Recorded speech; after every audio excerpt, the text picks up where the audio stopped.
حضرت شیخ جلال الدین رحمۃ اللہ علیہ حضرت شیخ بو علی قلندر رحمۃ اللہ علیہ کی ملاقات کو گئے تو انہوں نے راستے میں ایک خوفناک شیر دیکھ کر کہا کہ اے شیر، یہ عاشقان الہی کا مقام ہے، یہاں تیرا کیا کام؟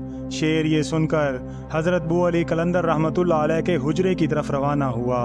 شیخ جلال الدین بھی شیر کے پیچھے پیچھے حضرت کے حجرے کی جانب بڑھے۔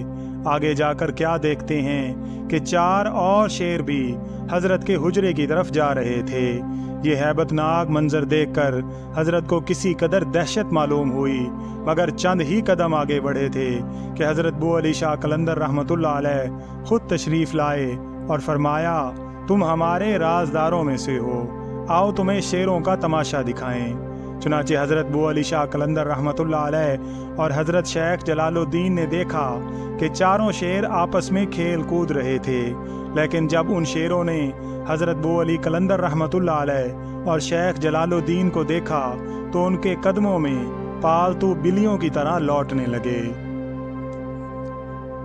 ناظرین کرام، کبیر الاولیاء حضرت شیخ جلال الدین محمود پانی پتی جو بعد میں حضرت خواجہ شمس الدین ترک پانی پتی کے مرید ہوئے، وہ حضرت بو علی قلندر رحمۃ اللہ علیہ کے ارشاد پر ہی ان کے مرید ہوئے تھے۔ سیر الاقطاب میں ہے کہ کم سنی میں ایک دفعہ شیخ جلال الدین گھوڑے پر سوار حضرت بو علی قلندر کے سامنے سے گزرے۔ ان کو دیکھ کر حضرت بو علی قلندر نے فرمایا کہ کتنا اچھا گھوڑا اور کتنا اچھا سوار ہے۔ یہ سنتے ہی شیخ جلال الدین پر غیر معمولی کیفیت طاری ہو گئی اور گھوڑے سے اتر کر جنگل کی راہ لی، اور کئی سال کی ریاضتوں اور مجاہدوں کے بعد وہ حضرت بو علی قلندر رحمۃ اللہ علیہ کی خدمت میں حاضر ہوئے اور حضرت بو علی قلندر سے بیعت ہونے کے لیے اصرار کیا۔ آپ نے فرمایا، تیری یہ مشکل ایک دوسرے شخص سے آسان ہوگی۔